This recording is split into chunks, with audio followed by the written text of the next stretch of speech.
이렇게 정말로 여러분들이 안 보입니다.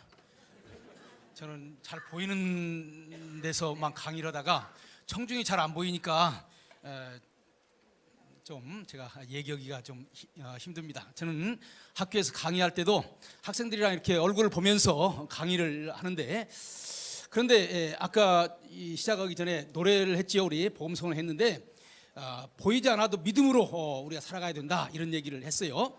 네, 사실은 이게 3.1운동에서도 매우 중요한 얘기입니다. 사실 1919년 3.1운동을 일으킬 때에 두 종류의 사람이 있었습니다. 한 종류의 사람은 아주 현실적으로 냉철하게 국제정세를 분석을 한 사람이에요. 그 당시 미국과 일본은 서로 동맹국이었고, 따라서 미국이 일본을 마음대로 할 수 있을 그런 상황이 아니다. 그러니까 아무리 우리가 독립운동을 한다고 할지라도 결국 일본에서 해방되지 못할 것이다, 이런 생각을 가진 사람들이 있었습니다. 이게 현실주의자들입니다. 사실 어떻게 보면 그 사람들 맞아요. 그런데 일부의 사람들은 그렇게 생각하지 않았어요. 아무리 미국과 일본이 동맹관계를 맺고 있다고 할지라도, 여러분들 좀 아시는지 모르겠습니다만 제1차 세계대전이라고 하는 것은 독일을 중심으로 하는 그 동맹국과 그 다음에 그 영국, 프랑스, 그 다음에 일본, 이런 나라를 중심으로 하는 연합국이 서로 싸웠는데, 바로 미국이 바로 그 연합국과 같이 행동을 했던 것입니다. 이런 점에서 볼 때에 현실적으로는 어렵다고 할지라도 윌슨이라고 하는 사람이, 대통령이 모든 나라는 다 각각 자기의 주권을 가지고 결정할 수 있는 그 권리가 있다라고 하는 얘기를 듣고 거기 희망을 가지고, 현실적으로는 매우 어렵지만은 이런 기회에 우리가 독립운동을 하지 않냐면 언제 하겠느냐, 이렇게 해서 일어났던 것이 3.1운동인 것입니다. 제가 얘기하려고 하는 핵심은 현실을 분석을 해서 현실에 순응하는 사람과 믿음을 가지고 새로운 미래를 향해서 나가는 사람 다르다고 하는 거예요. 여러분들 기독교 지도자들 가운데서도요, 그 당시에 아주 똑똑한 사람들 많이 있었습니다. 국제정세를 잘하는 사람들도 많이 있었어요. 이런 사람들 어떻게 생각했느냐?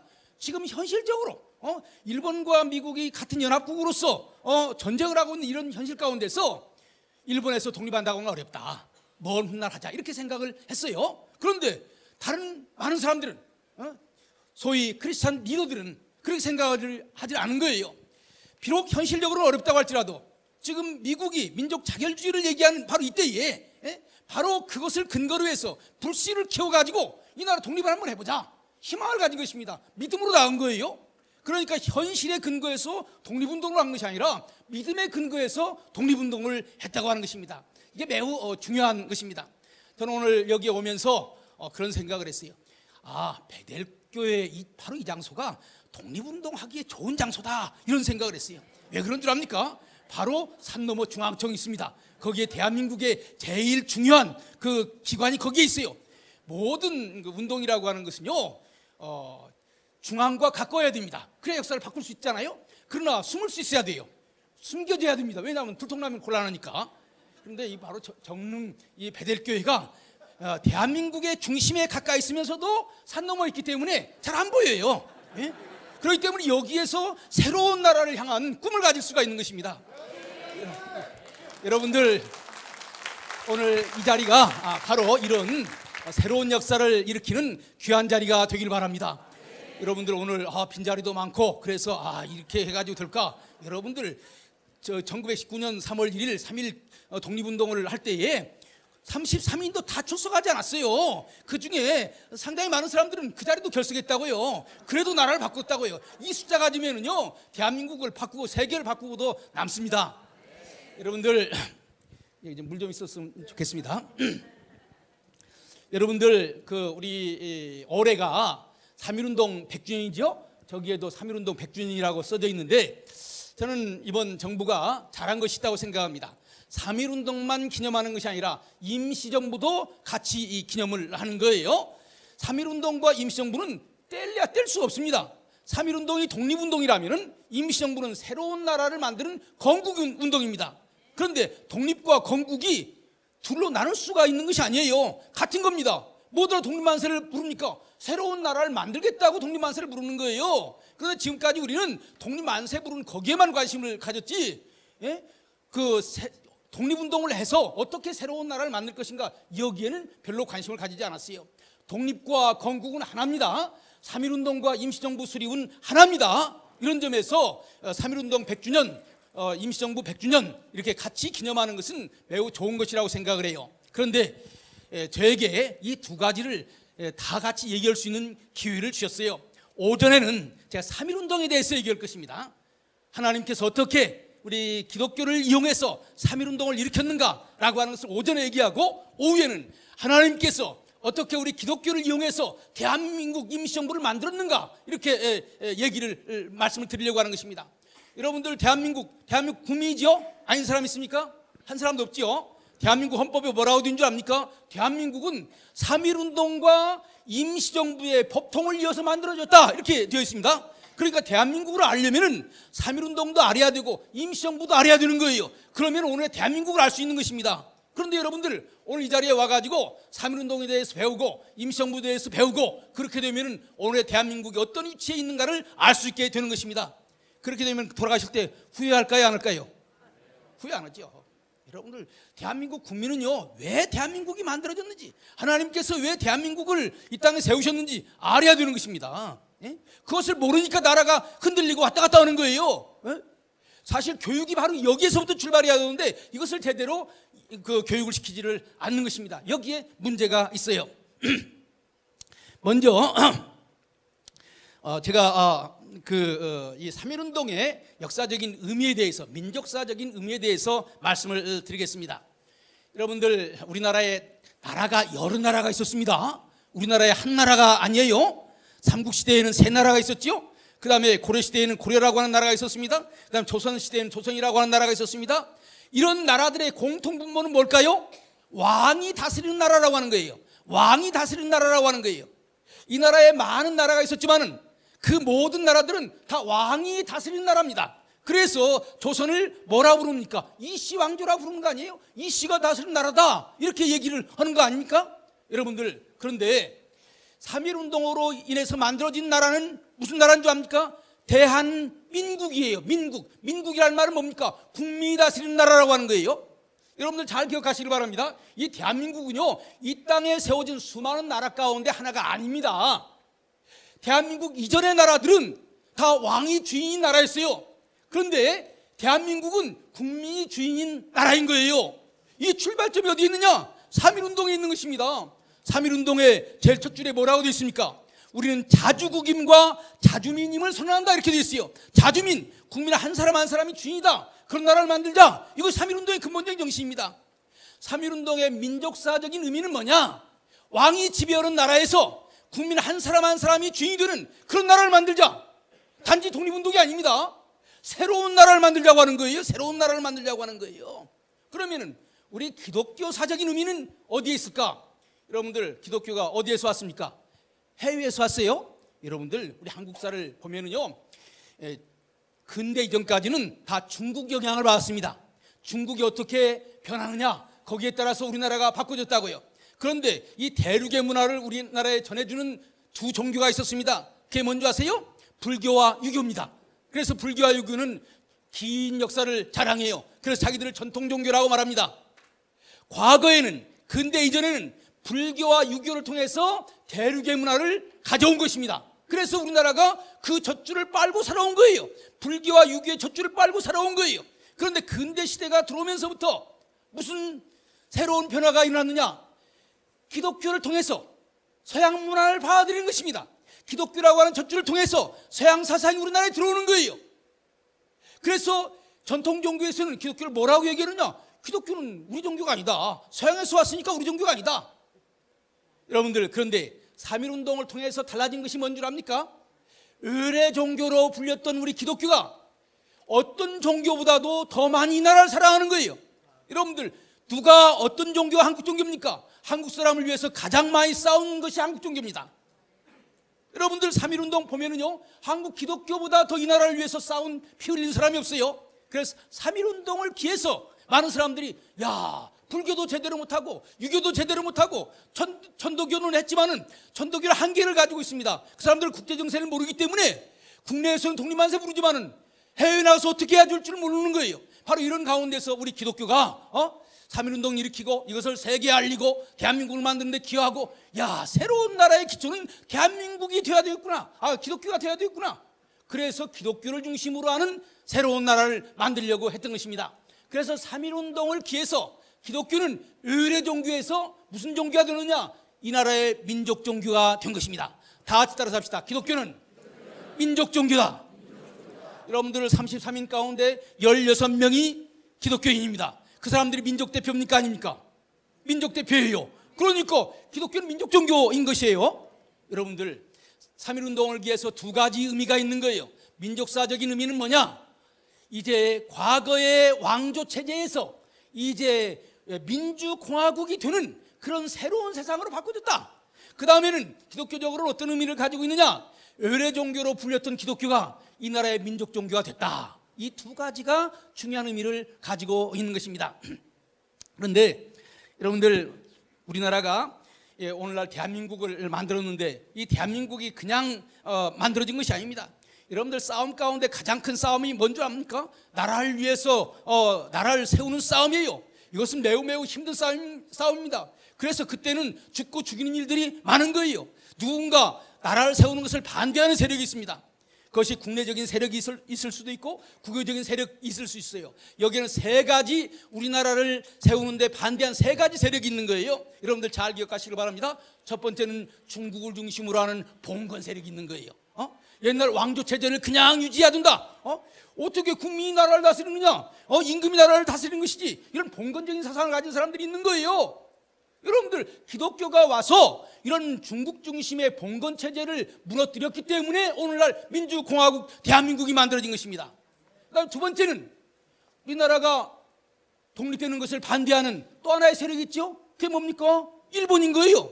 일본은요, 꿈을 가지고 있습니다. 그 꿈은 뭐냐? 대륙으로 진출하려고 하는 꿈을 가지고 있는 거예요. 섬에서 사는 것이 너무나 답답해. 섬에서 살면 한계가 많아. 섬을 탈출해야 돼. 탈출할 수 있는 길이 어디 있습니까? 이 한국을 통해서 중국으로 나가는 거예요. 한국이 길목에 있는 거예요. 일본이 우리나라의 독립을 반대하는 거예요. 이런 일본의 세력을 이겼기 때문에 대한민국이 만들어진 것입니다. 세 번째 세력은 뭔 줄 압니까? 공산주의예요. 우리는 민주공화국을 만들기로 하는데, 민주공화국, 모든 사람이 권리를 가지고 있는 그러한 민주공화국은 틀렸다. 진정으로 새로운 나라는 어떤 나라냐? 노동자와 농민이 주인이 되는 나라를 만들어야 된다. 노동자와 농민을 뭐라고 말하느냐? 인민이라고 말한다. 그래서 인민공화국을 만들려고 하는 그런 세력이 있는 거예요. 대한민국은 이 세 세력을 이기고 일어나는 것입니다.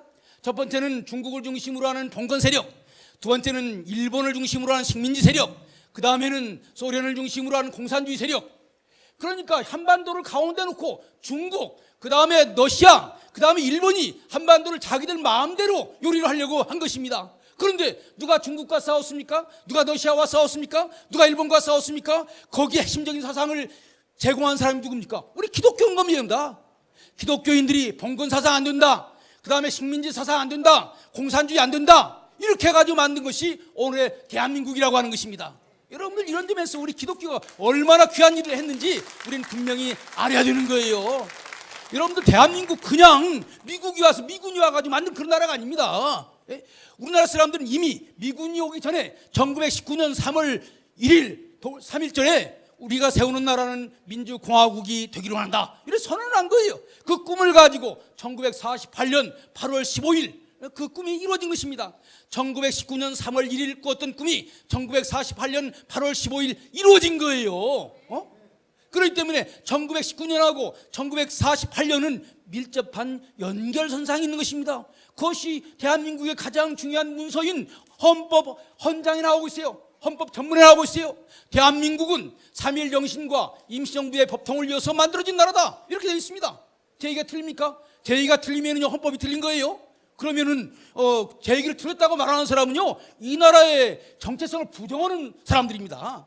여러분들 잘 기억해야 됩니다. 그런데 오늘 우리가 독립운동 하는데, 여러분들, 대한민국이라고 하는 단어 가운데는요, 두 가지 의미가 있습니다. 대한은 뭘 얘기합니까? 우리 한민족이라고 하는 얘기하는 거예요. 사실 대자하고 한자는 사실 반복어입니다. 대 크다는 말이고 한도 크다는 말이에요. 그런데 우리나라 큰 것을 좋아하기는 좋아하는 것 같아요. 그래서 건물도 크게 지고 세계 최대의 교회, 세계 최대 큰 걸 좋아하는 것 같아요. 이미 한이 큰 나라라는 말인데 거기다 대자를 붙여가지고 대한이라고 그랬어요. 한민족을 의미하는 것입니다. 그러니까 대한민국은 민족 국가입니다. 한민족의 민족 국가예요. 그런데 민국이라는 말은 민주주의라는 말입니다. 민주주의는 이 나라에서 왔을까요? 이 나라에 없는 사상일까요? 과거에는 이 나라에 없는 거예요. 대한이라고 하는 민족은 옛날 고조선부터 여기 살던 민족이지만은 민국이라고 하는 정치 체제는 여기서 생긴 것이 아니라고 하는 거예요.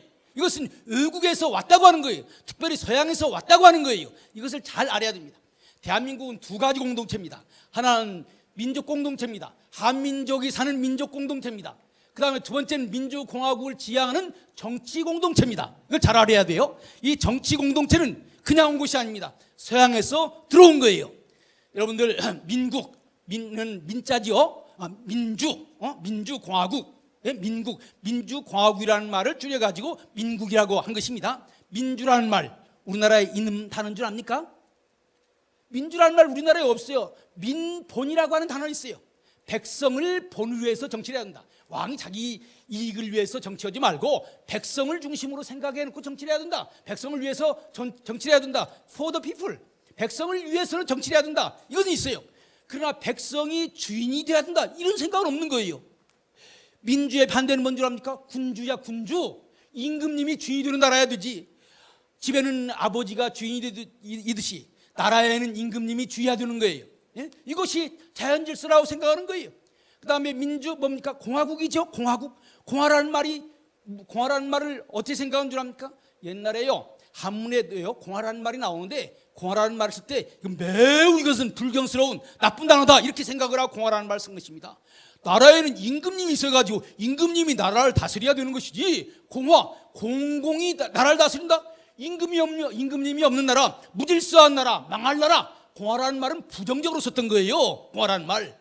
그러니까 민주라는 말도 그렇고 공화라는 말도 그렇고 우리나라에서 생긴 단어가 아닙니다. 이건 다 서양 민주주의에서 만든 말이에요. 그러니까 대한민국은 두 가지 성격을 가지고 있는 것입니다. 하나는 한민족의 국가다라고 하는 민족 국가적인 의미, 그 다음에 민주공화국이다. 이것은 서양에서 만들어진 근대 민주주의를 계승하는 나라다. 그러니까 대한민국은 두 가지 성격을 가지고 있습니다. 하나는 반만년의 역사를 가지고 있는 그러한 긴 한민족의 역사와 그 다음에 개항 이후 서양에서 들어오는 국민 한 사람 한 사람이 주인이 되는 그런 나라를 만들자고 하는 민주공화국이라고 하는 이 두 단어가 만들어져 가지고 대한민국이 만들어진 거예요. 여러분들 그런데 우리 한국 사람들이 대한이라고 하는 한민족 이것만 알지 민주공화국이라고 하는 이것에 생각하지 않는 거예요. 그런데 그 민주공화국이라고 하는 생각이 싹튼 것이 어디냐? 바로 우리 기독교에서 싹텄다고 하는 거예요. 기독교에서 싹텄다고 하는 거예요. 여러 가지 설명을 많이 할 수 있지만은 시간이 많지 않기 때문에 간단하게 얘기를 하겠습니다. 정신 바짝 차리고 공부를 해야 돼요. 오늘 공부라고 생각을 하고 제 얘기를 들으시길 바랍니다. 그런데 여러분들 우리나라 사람들이 그 민주주의라고 하는 것을 이해를 못했어요. 여러분들 1882년 우리나라가 미국과 그 외교 조약을 맺었습니다. 우리나라가 서양 나라와 지금 여러 외교 조약을 맺고 있지만은 가장 먼저 외교 조약을 맺은 나라가 미국입니다. 1882년에 맺어졌어요. 미국과 맺은 다음에 그 다음에 영국, 그 다음에 독일, 그 다음에 다른 나라들을 만난 거예요. 외교 관계를 맺었으니까 미국에 한번 가봐야 될 거 아니겠습니까? 그래서 소위 견미사절단이라고 하는 사람들이 1883년에 미국에 갔습니다. 갔는데 지금 우리나라 사람들은 외국이라고 그러면 옛날 중국 왔다 갔다 한 거 생각이 나죠? 중국의 황제를 만날 때는요 3번 머리를 숙이고 9번 절을 해야 됩니다. 이게 삼구고들이라고 해요. 그런데 그래서 이제 그런 전통을 따라서 미국은 큰 나라니까 가서 절을 하려고 그랬더니 미국 왕, 미국 대통령 그 당시 하딩이라고 하는 대통령인데 막 와더니 그럴 거 없다. 당신네 나라하고 우리나라하고 똑같은 나라다. 저럴 거 없다. 이렇게 얘기를 하는 거예요. 여기에 우리 한국 사람들 깜짝 놀랐습니다. 세상에 조그만한 나라는 큰 나라에 머리를 숙여야 되는데 이 큰 나라의 왕인 그 미국의 대통령이 나한테 저럴 거 없다. 우리 다 같은 나라다. 여러분들 중화 질서와 만국공법의 질서, 좀 어려운 얘기입니다. 중화질서라고 하는 동양의 질서예요. 만국공법의 질서라고 하는 것은 서양의 질서입니다. 어떻게 다른 줄 아세요? 동양의 질서는요, 모든 것을 큰 것 작은 것 순서를 정해놓지 않으면 안 됩니다. 우리 한국 사람들이 그렇죠? 둘만 만나도 너 나이가 몇 살이야? 그래서 형님 동생을 정해야 그 다음 일이 되는 거예요. 그렇기 때문에 동양의 질서라고 하는 것은 큰 것 작은 것 질서를 정해놓고 거기에 순종하는 것이 질서입니다. 이게 4대 질서라고 그러는 거예요. 이것을. 그래서 서양은 만국 공법이라고 하는 건 뭡니까? 다 똑같이 평등하다고 하는 거예요. 큰 나라나 작은 나라나 평등하다고 하는 거예요. 미국은 그런 정신으로 만들어진 나라입니다. 소위 문화적인 쇼크를 받은 거예요. 견미사절단, 우리나라에서 미국 간 사람들이 쇼크를 받은 거예요. 그리고 더 놀라운 것은 뭐냐? 우리나라에는 임금님은 높고 신하는 거기에 순종해야 된다 이러는데, 미국 대통령 가보니까 미국 대통령이 사는, 세계에서 제일 큰 나라라고 하는 미국 대통령이 사는 백악관이 별로 크질 않아요. 여기 첫 번째 놀랐습니다.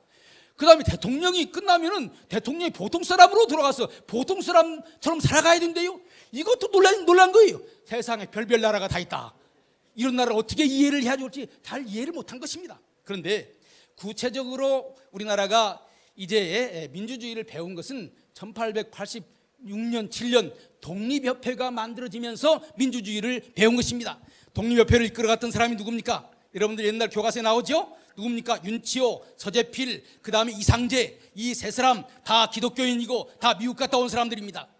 이 사람들이 독립협회, 그 당시에 우리나라가 청나라의 그 4대 질서에 속했었는데 그것을 벗어나서 독립해야 된다. 그런데 독립하는데 그냥 독립하는 것이 아니라 세계 여러 나라가 지금 나가는 대로 민주적인 나라가 돼야 된다. 독립협회가 단지 독립만 얘기한 것이 아닙니다. 민주적인 국가를 만들려고 하는 그런 꿈을 가지고 있었어요. 그 당시에는 왕이 있었기 때문에 매우 조심스럽게 말했습니다마는 입헌군주제, 왕을 완전히 부정할 수는 없고 헌법을 만들어서 헌법에 의해서 다스리는 그런 나라를 만들자. 입헌군주제에서 왕이 높습니까? 법이 높습니까? 법이 높은 거죠. 그러니까 왕의 법이 있는 것입니다. 입헌군주제. 그러니까 민주주의를 만들자고 하는 거예요. 바로 기독교인들, 서재필, 윤치호, 이상재 이런 사람들이 입헌군주제를 꿈꿨던 거예요. 이것이 오늘날 대한민국의 뿌리가 되는 것입니다. 새로운 나라를 만들어야 되겠다. 왕이 자기 마음대로 정치하는 그런 나라가 아니라 새로운 나라를 만들어야 되겠다. 이 꿈을 꾼 것입니다. 그 꿈이, 그 기독교인들이 꾸었던 꿈이 오늘날 대한민국을 만든 거예요. 그런데 그 꿈을 야무지게 꾼 두 사람이 있어요. 그게 누군 줄 압니까? 이승만과 안창호입니다. 이승만은 그 당시에 배제학당 다녔습니다. 안창호는 그 당시에 경신학교를 다녔어요. 배제학당은 아펜셀러가 세운 학교고 경신학교는 언더우드가 세운 학교예요. 이승만이 사실은 과거 시험을 여러 번 봤지만은 떨어지고 말았습니다. 그래서 오갈 데 없었는데 누가 과거 시험 떨어졌으니까 이제 배제학당에 가서 공부해라. 그래서 길을 바꾼 것입니다. 여러분들, 이승만이요 만일에 과거에 합격했더라면은 오늘의 대한민국 이루어지기 어려웠을 거예요. 떨어지는 것도 복이라고 하는 것을 여러분들 기억하시길 바랍니다. 예? 떨어졌기 때문에 새로운 길을 갔기 때문에 오늘 대한민국이 만들어진 거예요.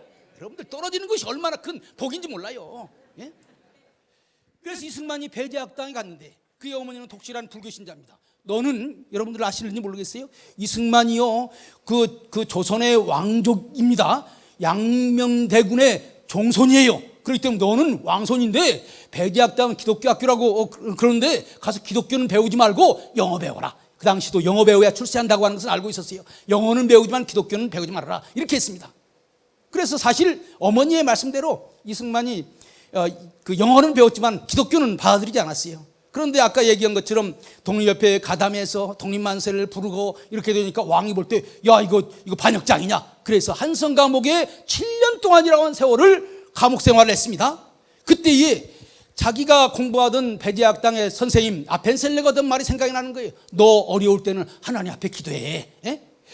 그 가르칠 때는 별로 그 생각을 못했는데 감옥에 있어 보니까 그 생각이 나는 거예요. 지금 어려울 때 아닙니까? 이때 하나님 앞에 기도해. 그래서 이승만이 기도를 했습니다. 하나님 한 번만 살려주세요. 그렇게 되면 나라를 위해서 하나님을 위해서 일하겠습니다. 그런데 하나님께서 그 감옥에서 기도하는 그 기도를 들어주셨더라고요. 그래서 이승만이 거기에서 큰 은혜를 받았습니다. 그리고 거기에서 쓴 책이 있는데 그게 독립정신이라고 하는 책이에요. 독립정신의 내용이 뭔 줄 압니까? 한 나라가 잘 되고 못 되고 하는 것은 그 땅덩어리가 얼마나 크고 그 인구가 얼마나 많은 것에 있지 않다. 한 나라가 잘 되려면은 그 나라가 바른 정치 제도를 가지고 있어야 된다. 다시 말한다면 민주주의를 해야 된다. 국민 한 사람 한 사람이 주인이 되는 그런 민주주의가 되어야 나라가 잘 된다. 여러분들 생각해 보세요. 옛날 전제주의, 왕조에서는 누가 주인입니까? 왕이 주인이에요. 다른 사람들은 다 그 밑에 신하입니다. 누구만 열심히 일하겠습니까? 왕만 열심히 일하는 거야. 왕이 자기 땅이니까. 그런데 민주주의는 백성 모든 사람들이 주인 아닙니까? 그럼 누가 다 열심히 일합니까? 백성들이 다 열심히 일하는 거 아니에요? 어떤 나라가 잘 되겠어요? 혼자 열심히 일하는 나라가 잘 되겠습니까? 모든 사람이 열심히 일하는 나라가 잘 되겠습니까? 뻔한 거예요. 그래서 이승만이 생각할 때에 한 나라가 잘 되고 못 되고 하는 것은, 한 나라가 잘 되고 못 되고 하는 것은 땅덩어리에 있는 것도 아니고 인구에 많은 것에 있는 것도 아니고, 그것은 뭐냐면은 그 정치 제도를, 어떤 제도를 갖느냐. 그래서 이승만은 독립은 해야 되겠는데 어떤 나라냐? 민주공화국을 만들어야 되겠다라고 하는 꿈을 꾼 것입니다. 그 꿈을 야무지게 꾼 거예요. 꿈은 그냥 자다가 개꿈 꾸듯이 꾸면 안 돼요. 그냥 아주 야무지게 꾸어야 그 꿈이 이루어지게 되는 거예요. 그 다음에 안창호도 마찬가지입니다. 안창호도 경신학교를 다녔어요. 민주주의를 배웠습니다. 그리고 나서 민주주의의 본고향인 미국에 가서 진짜 민주주의가 어떤 것인지를 알아야 되겠다. 그래서 1902년 미국으로 갔습니다. 이민 갔어요. 실질적으로 민주주의가 어떻게 돌아가는지를 배웠습니다. 그래서 이승만은 학문적으로 민주주의를 배우고 안창호는 실질적으로 민주주의를 배우고, 그래서 이 두 사람, 두 기독교인에 의해서 오늘의 대한민국의 뿌리가 만들어졌다고 하는 것입니다. 여러분들, 그런데 이 대한민국 전에 우리나라에 무슨 나라가 있었죠? 대한제국이 있었습니다. 고종이 주인이 되는 대한제국이라고 하는 나라가 있었습니다. 이 나라가 언제 망했죠? 1910년에 망했습니다. 1910년에 망했어요. 나라가 망한 거예요. 완전히 망한 거예요. 그런데 우리는 1910년에 나라가 망했다고 하는 것만 생각을 하고 있습니다. 그런데 우리가 기억해야 될 것은 나라가 망할 때 일부의 사람들은 새로운 나라를 만들어야 되겠다. 과거 어차피 망할 나라, 거기에 꿈을 갖지 말고 국민이 주인이 되는 그런 새로운 나라를 만들어야 되겠다, 이런 생각을 한 거예요. 많은 사람들이 몰랐어요. 어디서 꿈꾸는지도 몰랐어요. 그런데 그 꿈이 어디에서 꾼 줄 압니까? 미국에서 꾼 거예요. 그 당시에 하와이에 우리 많은 동포들이 이민을 갔었습니다. 이민 간 사람들이 돈이 좀 생기면 미국 본토로 갔어요. 그 사람들이 대한인 국민회라고 하는 단체를 만들었습니다. 그 사람들이 꿈을 꾼 거예요.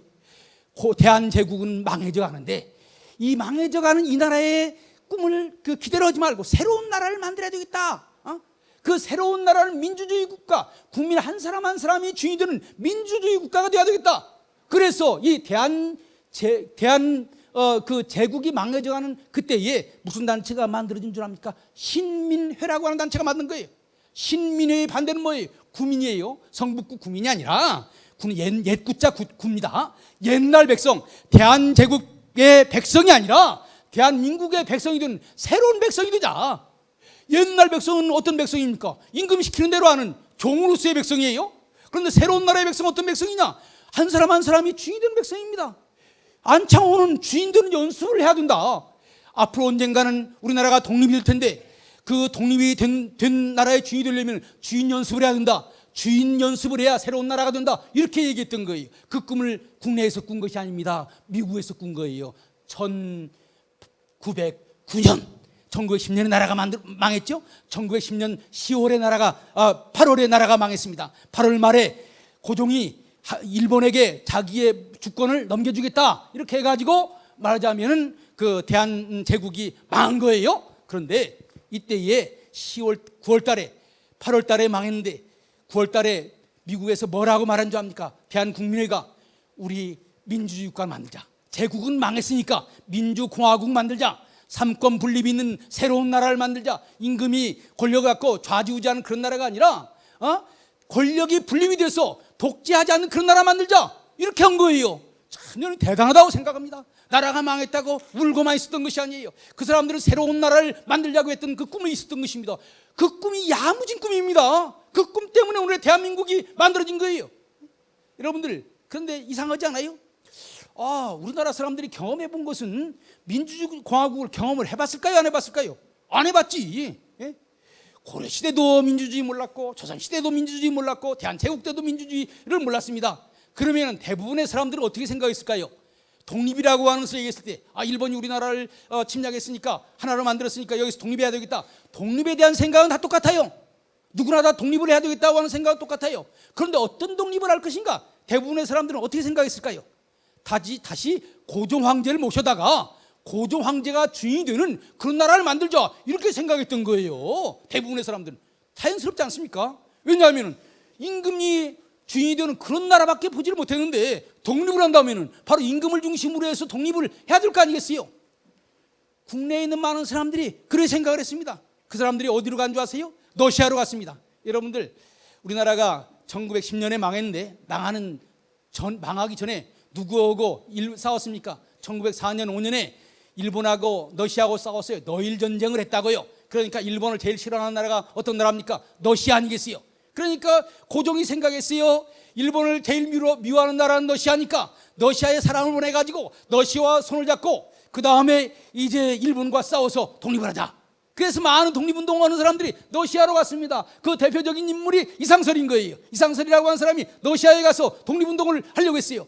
러시아의 황제, 그 다음에 조선의 황제가 손을 잡고 일본을 이겼으면 좋겠다 이런 생각을 한 거예요. 그런데 국제정치라고 하는 게 간단하지 않아요. 저기 그 유럽 쪽에서 독일이 러시아를 위협하고 있는 거예요. 그런 독일과 싸우는 나라가 어떤 나라냐? 영국인 거예요. 그래서 이 러시아는 영국과 손을 잡은 거예요. 그런데 영국과 손을 잡은 것이 어떤 나라입니까? 일본인 거예요. 그러니까 러시아와 일본이 싸울 수 있습니까? 없습니까? 싸울 수 없는 거예요. 그러니까 러시아 의주에서 독립운동을 하려고 하는데 그게 안 된 겁니다. 좀 어려운 얘기지만 매우 중요한 얘기를 하는 거예요. 여러분들 이런 얘기를 알 정도면은요, 여러분들 아주 지식인이 되는 거예요. 그래서 러시아에 가서 싸우려고 했던 것이 틀렸어요. X. 그 다음에 이제 우리나라 옆에 있는 나라, 일본을 싫어하는 나라가 어떤 나라겠어요? 중국이에요. 그 당시에 원세계라고 하는 사람이 중국의 황제 노릇을 하고 있었습니다. 그래서 원세계와 손을 잡고 일본과 싸워가지고 그 다음에 독립을 했으면 좋겠다 이렇게 생각해가지고 1915년에 신한혁명당이라고 하는 것을 만들었습니다. 그래서 독일 황제, 그 다음에 그 중국 황제, 조선 황제 서로 황제들끼리 황제당을 만들어가지고 손을 잡아서 독립을 하자 이렇게 얘기했어요. 원세계가 우리 편일 줄 알았어요. 왜냐하면 그 당시에 일본은요 중국의 산동반도를 차지하려고 그랬어요. 그러니까 자기 나라 땅 뺏기는 것을 누가 좋아하겠습니까? 그러니까 이제 당연히 중국은 일본과 싸울 거다. 근데 국제정치라고 하는 그렇게 간단하지가 않아요. 원세계가 가만히 보니까 그 독일과 손을 잡는 것보다는 미국과 손을 잡는 게 낫겠어. 왜냐하면 독일이 이길 수 없어. 그래서 이 원세계가 누구와 손을 잡았냐면 그 독일이나 그 일본과 손을 잡은 독일과 손을 잡은 것이 아니라 누구와 손을 잡았냐면 미국과 손을 잡은 거예요. 연합군 편에 들어서 버린 거예요. 그러니까 그 신한혁명당이 할 수 있겠습니까? 없겠습니까? 중국을 의지했지만 틀려버린 거예요. 여러분들 러시아를 의존해서 독립운동을 하려고 했고 그 다음에 중국을 의존해서 독립운동했는데 두 가지가 다 실패했습니다. 그때 등장한 것이 뭔지 압니까? 미국이에요. 미국이 1917년에 제1차 세계대전에 가담을 했습니다. 원래 미국은 제1차 세계대전에 가담을 하지 않았어요. 왜냐하면 우리가 남의 나라 복잡한 전쟁에 뭐들어 가담을 하느냐? 가담할 필요가 없다 이렇게 생각을 한 거예요. 그런데 영국이 지고 있거든요. 영국은 미국의 뿌리 아닙니까? 영국이 지면은 독일이 영국을 지배하면은 결국 어떻게 돼요? 미국도 위험하다. 안 되겠다. 우리가 같이 싸워야 되겠다. 그렇게 해가지고 1917년에 미국이 개입하게 된 거예요. 미국이 개입하자 전세가 완전히 바꿔지게 된 것입니다. 그리고 1917년부터 전세가 바꿔지기 시작해서 1918년 11월 11일 여러분들 11월 11일이 일자가 4개죠? 그래서 보통 뭐라고 말합니까? 빼빼로의 데이라고 말하죠?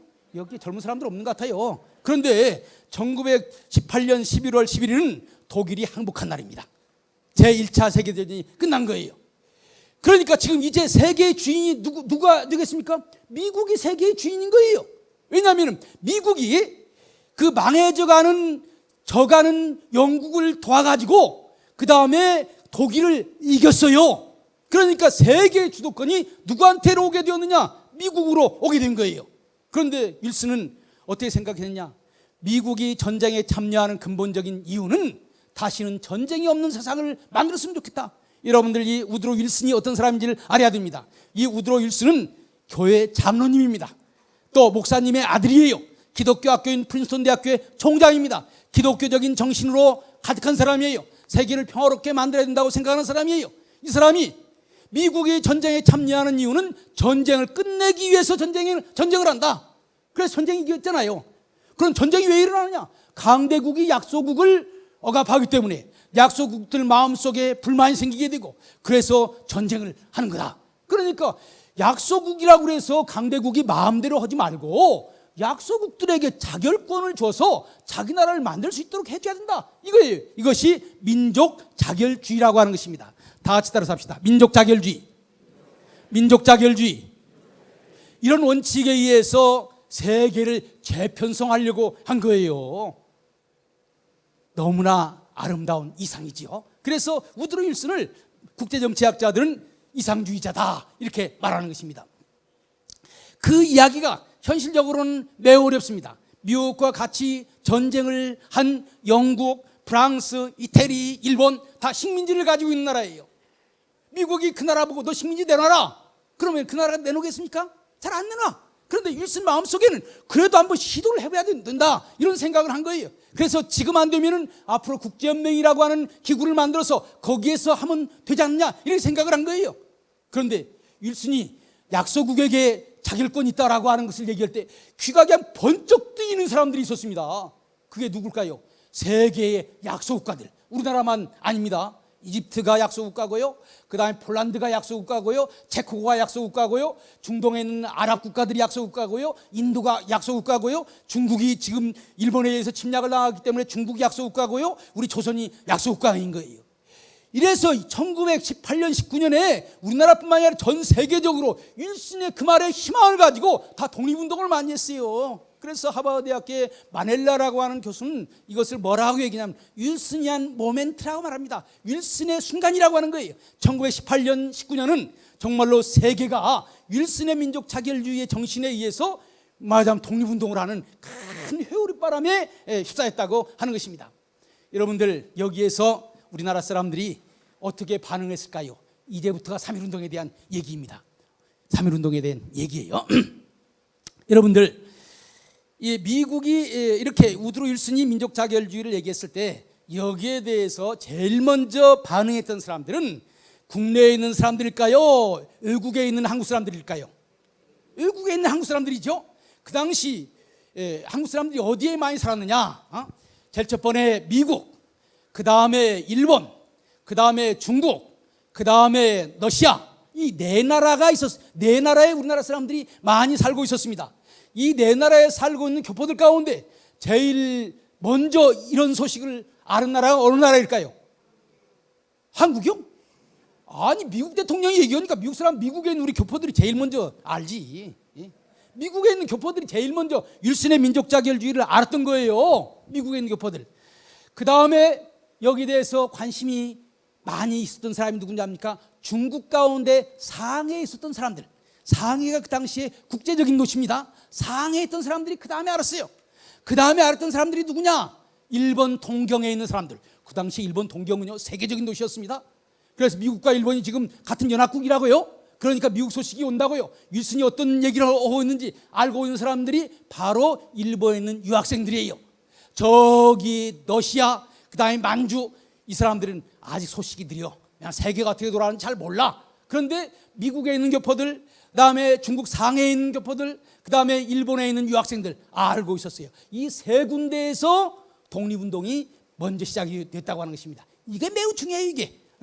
그래서 외국에 있는 우리 경포들이 윌슨이 그런 얘기를 하니까 바로 이런 순간에 우리가 독립운동을 하자, 이렇게 생각한 거예요. 여기에 제일 민감했던 사람이 누군지 아세요? 이승만 박사가 제일 민감했던 거예요. 이승만이 누굽니까? 국제정치학 박사입니다. 이승만이 누굽니까? 우드로 윌슨. 이분이 프린스턴 대학교의 총장으로 있을 때 그 밑에서 박사 논문을 쓴 사람이 바로 이승만이에요. 그러니까 윌슨, 그 다음 윌슨 대통령과 이승만은 윌슨 대통령 선생님이고 이승만은 거기 학생인 거예요.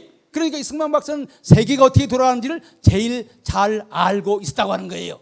그래서 1918년 바로 여름부터 이승만 박사는 준비를 했습니다. 한국으로 가는 사람들이 있으면은 한국에 와서 독립운동을 할 준비를 해라, 이렇게 얘기를 했어요. 많은 사람들이 이 이야기를 듣고 야, 세상이 바꿔지는구나, 이렇게 생각을 한 거예요.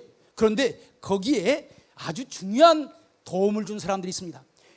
이승만 박사가요, 사실은 평신도지만은 사실은 목사님이나 비슷한 사람입니다. 이 사람이 프린스턴 대학교에서 국제정치학을 배우기도 했지만은 프린스턴 신학교에서 신학도 공부했어요. 안수만 안 받았지 설교도 잘하고 목사님과 거의 같은 사람이에요. 그런데 이분을 중심으로 해서 하와이 한인 기독교회가 만들어졌어요.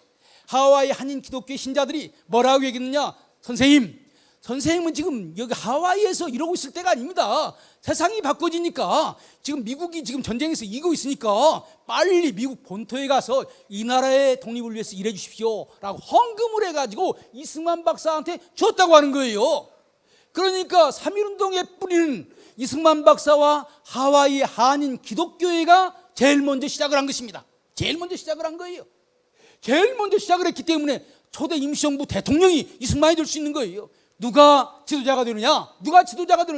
다른 사람들이 보지 못하는 것을 볼 수 있는 용기, 그리고 다른 사람들이 현실에 매여가지고 그것을 거기에 따라가고 있을 때 그것을 뛰어넘는 그것을 헤쳐나갈 수 있는 용기.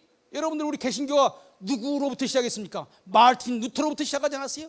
중세 천주교 어마어마한 힘을 가지고 있습니다. 여기에 마르틴 루터가 자기 온몸으로 그걸 부딪혀가지고 중세 천주교를 깨부쉈다고요. 그래서 오늘날 개신교가 만들어진 거예요. 이승만 박사도 마찬가지예요. 일본 치하에서 아무도 꿈을 가지고 있지 못했을 때 미국 하와이에서 세계가 어떻게 돌아가는지를 공부를 하고 그 공부한 결과 지금 일어날 때다 이렇게 생각을 했던 거예요. 현실의 근거에서 일어난 것이 아니라 믿음의 근거에서 일어난 것입니다. 그때 하와이 기독교 공동체가 이승만 박사를 도와줬던 거예요. 그 다음에 앞장선 사람이 누군지 압니까? 그 미국 본토에 있는 그 교포들이에요. 그 중심은 누굽니까? 안창호예요. 도산 안창호. 이분이 회의를 소집을 했습니다. 그래서 우리 민족을 대표할 사람을 선출하자. 그래서 윌슨 대통령 만나서 민족의 독립을 얘기하자. 그 대표로 선출된 사람이 누군지 압니까? 이승만 박사예요. 왜냐하면 이승만 박사는 윌슨의 제자니까 이승만 박사가 얘기를 하면은 가능하지 않겠는가 이렇게 생각을 했던 거죠. 그리고 그 당시에 이승만 박사만큼 공부를 많이 한 사람이 없어요. 이승만 박사만큼 영어를 잘하는 사람이 없어요. 그렇기 때문에 이승만 박사를 민족 대표로 선출한 것입니다. 1919년 3월 1일 손병희가 민족 대표가 되기 전에 이미 1918년 11월 25일 이승만 박사가 민족 대표로, 대한민 국민의 민족 대표로 선출된 것입니다. 거기에서 그리고 거기에서 청원서를 만들었어요. 청원서의 내용은 이제 세계의 새로운 질서를 가져온 미국이라고 하는 나라, 위대한 나라다. 미국을 찬양을 했습니다. 미국을 찬양하고, 그 다음에 우리 한국은 부당하게 일본에 의해서 억울한 일을 당하고 있다. 그래서 한국을 구원해주면 한국은 미국과 손을 잡고 세계 평화를 위해서 일할 것이다. 당신이 지금 민족 자결주의를 얘기했는데 이것을 한국 땅에 적용시켜달라. 그 당시에 이승만 박사가 알고 있었습니다. 민족 자결주의가 정말로 유럽의 몇몇 나라만 해당되지 않을까, 이런 염려를 한 거예요. 유럽에서 독일이 가지고 있던 식민지가 있었습니다. 오스트리아가 가지고 있던 식민지가 있었어요. 독일도 지고 오스트리아도 졌기 때문에 그 말하자면 동맹국, 독일과 오스트리아가 가지고 있는 식민지만 해방시켜 줄 것이라고 하는 소문이 많이 돌았어요. 이승만 박사가 윌슨한테 이렇게 얘기했습니다. 당신이 민족 자결주의를 얘기해서 우리 한국 사람들이 희망을 가지고 있는데 당신이 그 말하는 그 원칙을 조그마한 나라에, 그 유럽에게만 적용하고 우리나라에 적용하지 않으면 우리나라는 천추의 한을 가질 것이다. 그러니까 억울한 일이 생기지 않도록 한국 사람들이 억울한 마음을 가지면은 아시아 평화가 오지 않는다. 당신 얘기하지 않았냐? 약소국가가 한을 맺으면은 그건 세계 평화가 없다. 지금 아시아에서는 한국이 지금 한을 품고 있다. 한국이 한을 풀어주지 않냐면은 아시아의 평화가 없다. 이렇게 얘기를 한 거예요. 이것이 1918년 11월 25일 이승만, 정한경, 민찬호, 정한경도 목사님입니다. 정한경은 또 기독교인이고 민찬호는 목사님입니다. 세 사람 다 기독교인인 거예요. 이 사람들이 청원서를 낸 것입니다. 그런데 이와 동시에 아까 미국 다음에 어떤 지역에서 세계 정세를 빨리 알았다고 했죠? 중국 상해에는 누가 있었느냐? 바로 상해 한인교회가 있었습니다. 하와이에 하와이 한인 기독교회가 있었던 것처럼 상해에도 상해 한인 교회가 있었어요. 여러분들 이 상해가 어떤 도시인 줄 압니까? 일본이요 한국 사람들을 세계로 못 나가게 했어. 근데 우리 한국 사람들은 세계가 보고 싶었어요. 그런데 일본을 통해서 동경을 통해서 세계로 나가는 것은 안 되는 일이니까 저기 압록강을 넘어서 상해로 가서 상해에서 중국 여권으로 받아가지고 세계로 나갔어요. 그 당시 한국 사람들이 세계로 나가는 통로가 어디냐? 상해였던 거예요. 거기에 한교회를 딱 만들어 놓은 것입니다. 거기에 젊은 사람들이 많이 모였어요. 거기에 여운형, 그 다음에 장덕수, 선우혁, 그 다음에 김철, 서병호, 여러 사람들이, 젊은 사람들이 상해 한인교회를 중심으로 해서 신앙생활을 하고 있었습니다. 이 사람들에게 무슨 소식이 들린 줄 압니까? 야, 새로운 세상이 왔다. 미국이 전쟁에서 이겼고, 미국은 전쟁 끝난 다음에 세계를 새로운 나라로 만들어야 되겠다. 민주적인 나라로 만들어야 되겠다. 이런 주장을 한다. 그러니까 이때 우리가 독립운동을 해야 될 그런 때가 아니냐 이렇게 생각을 한 거예요. 마침 그때 상해에 누가 왔느냐? 윌슨의 특사 크레인이라고 하는 사람이 상해에 왔었어요. 그러니까 그 사람에게 우리가 청원서를 내자라고 얘기를 한 거예요. 청원서를 내자라고 얘기한 거예요. 그래서 1918년 11월 28일 그러니까 미국에서 청원서를 만든 3일 후에 상해에서 청원서를 만들었습니다. 그 청원서를 만든 사람은 장덕수라고 하는 사람이에요. 장덕수는 전덕기 목사님에게 세례를 받았습니다. 그의 그 형이 동경 YMCA 간사예요. 기독교 신앙을 가지고 있는 사람이에요. 바로 1918년 11월 28일 청원서의 내용 한번 좀 띄워주시길 바랍니다. 청원서의 내용. 예, 아까 다른 얘기는 다 똑같은 비슷한 내용이에요. 그런데 여기에 이 상해 한인교회에서 그 장덕수를 중심으로 한 청년들이 그 사람들이 신한청년당이라고 하는 당을 만들었습니다. 신한청년당, 신한은행이 그 신한이라는 말을 따가지고 신한은행이라고 했는데 사실 이 신한이라는 말 매우 중요한 것입니다. 구한이 아니에요. 옛날 한국이 아니에요. 새로운 한국이라고 하는 거예요. 왕이 지배하는 구한이 아닙니다. 국민이 주인이 되는 신한 새로운 나라를 만들어보자. 신한청년당이라고 하는 것을 만들어가지고 이 사람들이 청원서를 만들었습니다. 다 기독교인들이에요. 여기에 보면 뭐라고 되어 있습니까? 국가의 기초는 국민의 정신에 있다고 하는 것을 아는 일본은 백방으로 조선인의 정신적 발전을 방해하고 야소교를 국교로 인정하여 뭐라고 되어 있습니까? 다 같이 따라서 합시다. 야소교를 국교로 인정하여 뭐가 국교라고요? 기독교가 국교라는 거예요. 그 당시에 여러 종교가 있었습니다. 불교도 있었고 유교도 있었고 천도교도 있었는데 야소교를 국교로 인정했다고 하는 거예요. 그리고 국교로 인정하여 민주주의와 자유의 가치가 예수교와 함께 조선에 들어왔다. 내가 얘기하지 않았어요. 민주주의가 어디로 뭘 통해서 왔다고요? 기독교를 통해서 왔다. 민주주의와 자유의 가치가 야소교와 함께 조선에 왔다. 그래서 일본 사람들이 생각할 때 지금 일본 사람들이 시키는 대로 해야 되는데 이 사람들이 민주주의를 얘기를 하고 자유를 얘기하니까 이건 안 되겠다. 그래서 기독교야말로 말하자면은 그 일본이 조선을 통치하는데 가장 큰 장애물이라고 생각한 겁니다. 그래서 기독교를 박해하겠다고 생각했어요.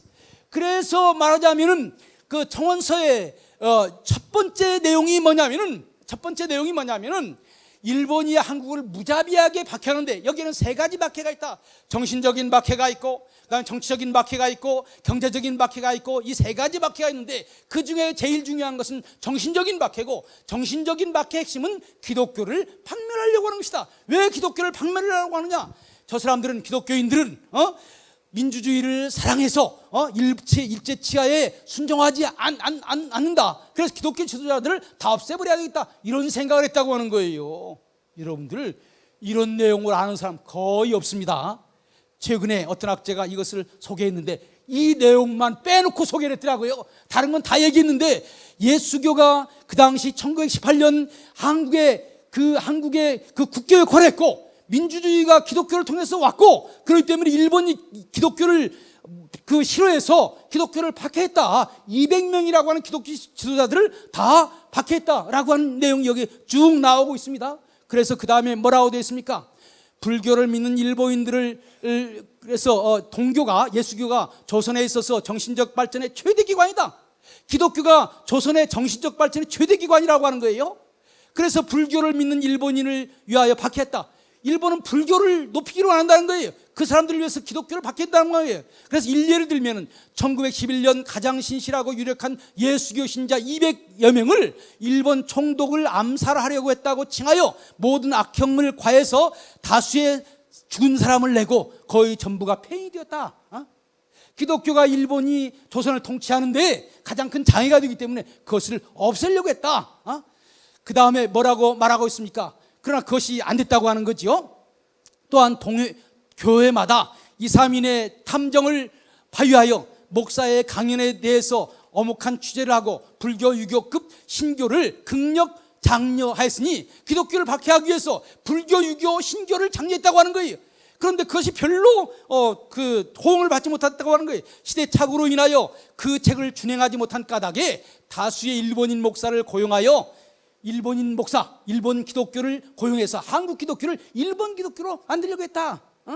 여기에서 기독교가 얼만큼 중요한 역할을 하고 있는지 제가 쓴 말이 아닙니다. 1918년 상해 신안 청년단의 청년들이 쓴 거예요. 거기에 장덕수라고 하는 청년이 주동에 쓰고, 그 다음에 거기에 여운형이 이것을 영어로 번역을 하고, 그 다음 피치라고 하는 선교사가 이것을 또 교정을 보고, 그래서 크레인 그 윌슨 대통령 특사가 일본에 상해에 왔을 때 그 사람 손에 이걸 들려 보낸 것입니다. 여러분들 기독교가 주역이 아닙니까? 맞죠?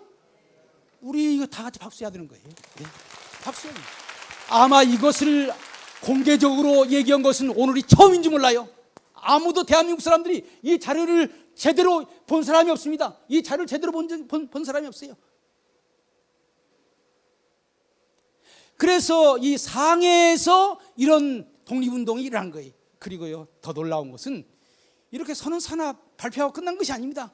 우리 국내 사람들이 세계가 어떻게 돌아가는지 모르니까 우리 상해 한인교회 신자들이, 신한청년단 청년들이 다 국내에 들어가서 이것을 알리자. 만주에 있는 사람들, 또 러시아에 있는 사람도 모르니까 이것을 알리자. 그래서 여운형을 만주와 러시아로 보냈습니다. 그래서 그것을 알게 만들었어요. 그 다음에 선우혁이라고 하는 사람, 이분이 상해 한인교회 전도사였던 사람입니다. 여운형은 그 당시에 전도사였어요.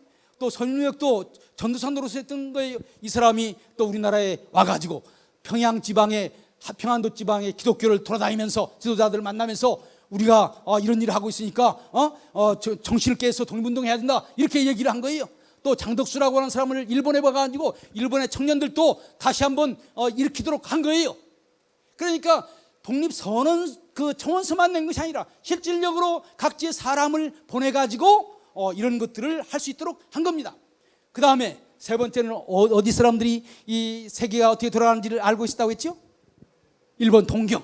여러분들이 동경에는요 유학생들이 많았습니다. 이 사람들 가운데서는 영어를 읽을 수 있는 사람들도 있고, 또 일본 신문에 세계가 어떻게 돌아가는지 잘 알았어요.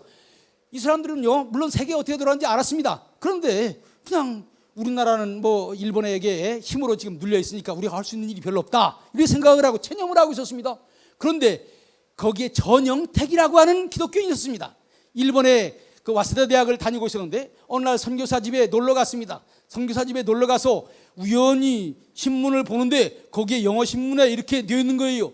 1918년 12월에 미국에서는 이미 윌슨의 민족 자결주의의 그 감명을 받아가지고 이승만을 대표로 선출했다. 그래서 독립운동을 하고 있다. 이 얘기가 그 신문에 난 거예요.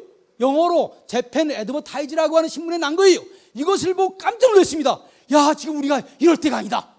그래서 동경에 있는 그 청년들을 모으기 시작했습니다. 그래서 토론회를 하기 시작한 거예요. 연말 1918년 19년 연말에 청년들이 모여가지고 이것을 가지고 토론 열심히 했습니다. 어디선 줄 아십니까?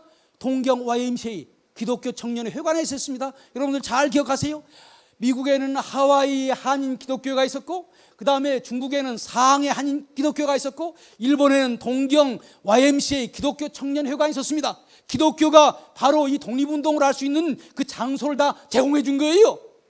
바로 동경 YMCA에 모여가지고, 이 청년들이 모여가지고 지금 세계가 바꿔져 가고 있고, 미국에서는 이미 독립운동이 시작되어서 이승만 박사가 대표로 선출되었다라고 하는 얘기를 듣고 이 젊은 피가 끓었던 거예요. 우리도 한번 해야 되는 것이 아니냐. 그리고 여기에 불을 붙인 사람이 있었습니다. 그 불을 붙인 사람이 아이러니하게도 일본 사람이에요. 요시노라고 하는 일본 동경대학의 교수가 있었는데 이분이 깨인 사람입니다. 일본이 한국을 통치하는 것을 보면서 저렇게 통치하면 안 된다. 지금 민주주의 시대인데 일본은 여전히 군국주의적인 시대를 가고 있다. 그래서 이 동경의 우리 기독교 청년들이 이 요시노라고 하는 동경대학 교수, 이분이 철저한 기독교 신자입니다. 이분을 초청에다가 강연을 많이 듣고 있는 거예요. 이 요시노 교수가 이렇게 얘기하는 거예요. 지금 세계는 지금 새로운 시대가 왔다. 민주주의 시대가 왔다. 황제가 마음대로 하는 그런 군국주의는 가고 있다. 이것을 어려운 말로 뭐라고 하는 줄 압니까? 다이쇼 데모크라시라고 그럽니다. 좀 유식하게 한번 따라서 해볼까요? 다이쇼 데모크라시. 다이쇼라는 말은 대정이라는 말입니다. 그 당시에 명치 천황이, 메이지 천황이 죽고 다이쇼라고 하는 사람이 새로운 천황이 됐어요. 이 다이쇼 시대에 일본의 젊은 지성인들이 이제 일본도 민주주의가 돼야 된다 이렇게 주장을 하게 되었고, 그 대표적인 주자가 바로 동경 제국대학의 법학 교수인 요시노라고 하는 사람이고, 이 사람이 기독교인이었던 거예요. 이 사람들이 만든 것이 28 독립선언서입니다. 28 독립선언. 제가 28 독립선언서는 여러분들에게 보여줄 필요가 없어요. 그런데 제일 마지막 부분에 뭐라고 된 줄 압니까? 28 독립선언서. 지금 우리가 독립을 하게 되면은 먼저 민주주의가 된 나라들을 따라서 우리가 민주주의 국가를 만들고 우리가 민주주의를 해보지 않았으니까 민주주의 국가의 본을 따라야 될 거 아니겠습니까? 그 나라는 어떤 나라를 얘기하는 것일까요? 어느 나라의 민주주의를 따르겠다고 하는 것을 얘기하는 것일까요? 미국을 따르는 거예요. 따라서 민주주의 국가가 되어서 지금 일본은 민주주의를 제대로 할 줄 모르는데 우리가 진짜 민주주의를 만들어서 미국과 손을 잡고 세계 평화를 이룩하겠다 이렇게 얘기한 거예요. 여러분들, 미국에서 만들어진 청원서, 상해에서 만들어진 청원서, 그 다음에 동경에서 만들어진 청원서가요 한결같이 얘기하는 것은 뭐냐? 일본이 겉으로는 민주주의 한다고 할지라도, 일본이 겉으로는 근대 문명을 받아들였다고 주장하지만은 내용적으로는 민주주의 국가가 아니라고 하는 것입니다. 왜냐하면 일본은 힘을 중요하게 생각해 군대로 모든 것을 하려고 합니다. 조선 총독부의 총독도 다 군인이에요. 이건 민주주의가 아니다. 일본은 힘을 사랑하는 나라고 우리 조선은 평화를 사랑하는 나라다. 미국이 아시아에서 정말로 미국의 민주주의의 파트너를 구하기를 원한다면 우리 조선이 바로 그런 나라다. 이런 주장을 한 것입니다. 여러분들 대단하잖아요. 28 독립선언. 그러니까 우리나라가 민주주의를 배워가지고 인류 평화에 기여하겠다라고 하는 것이 28 독립선언서에 나왔던 것입니다. 바로 그것이 다 기독교인들이 주도를 하는 것이고, 그 내용의 핵심은 민주주의, 독립과 더불어서 민주주의 국가를 만들어야 되겠다고 하는 거예요. 대한민국, 민주공화국을 만들겠다고 하는 것입니다. 그런데 이런 사람들이, 특별히 상해에서 사람들, 그 다음에 일본의 사람들이 다 국내에 들어와서 다 소문을 퍼뜨리고 다녔어요. 28 독립선언을 한 다음에 그 학생들이 이제 우리 여기서 머물 것이 아니라 국내에 들어가서 많은 사람들에게 이 얘기를 해야 되겠다 이렇게 생각해서 국내에 돌아와가지고 다 돌아다니면서, 어른들을 돌아다니면서 지금 세계가 바꿔지고 있으니까 가만히 있을 때가 아니다 이렇게 얘기한 거예요. 여러분들, 독립운동이 국내에서 먼저 일어났습니까? 국외에서 먼저 일어났습니까? 국외에서 먼저 일어난 거예요. 그런데 그러면 그 당시에 국내에서는 독립운동이 어떻게 일어났을까요? 네 그룹이 있습니다. 네 그룹. 여러분들, 우리 그 베델교회 신자들은 지난 주일에 독립선언서를 다 받은 것 같아요. 정말로 이 3.1운동 100주년을 맞이해서 교회에서 독립선언서를 나눠주는 교회는 별로 없는 것 같은데, 정말로 이 베델교회는 정말로 나라를 이끌어갈 수 있는 그런 교회가 되는 것 같습니다. 베델교회 신자들이 얼마 안 되는 것 같아요.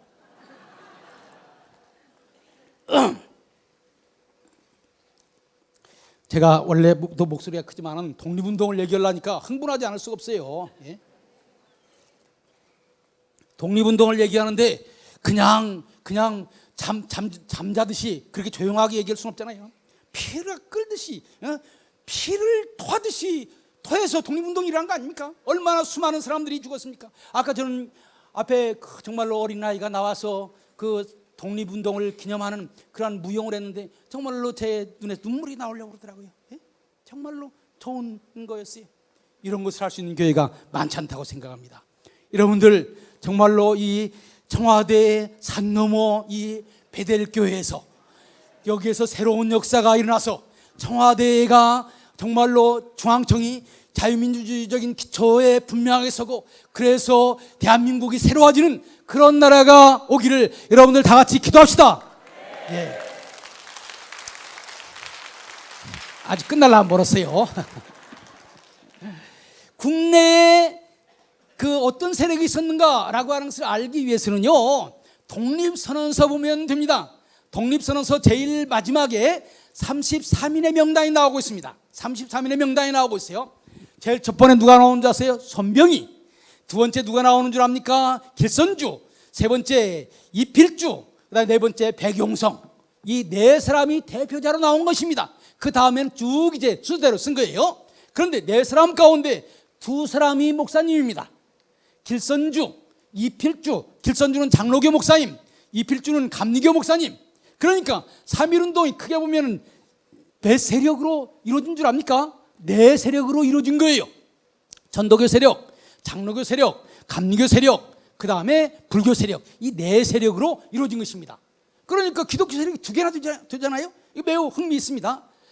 좀 더 구체적으로 생각을 해보면요, 독립운동을 해야 되겠다고 하는 것을 제일 먼저 생각한 것이 누군 줄 압니까? 장로교가 그것을 생각을 했어요.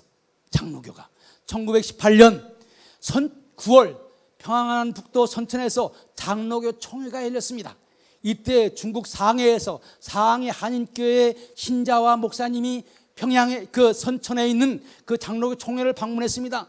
그때 온 사람이 누구냐면 상해 한인교회 그 평신도 대표인 여운형과 그 다음에 그 교회를 돌봐주는 중국에 있는 선교사 피치 선교사가 같이 온 거예요. 같이 와서 우리 한인교회를 도와달라 얘기하면서 동시에 세계가 바꿔져 가고 있다. 조선에 있는 우리 기독교인들이 정신 차려야 된다. 이 얘기를 하고 돌아간 것입니다. 여기에 중심적인 인물이 이승훈이라고 하는 사람이에요. 33인 앞에 네 사람 이름에 나오지 않지만 실질적으로 이승훈이 제일 중요한 역할을 했습니다. 이승훈 장로가 제일 중요한 역할을 했어요.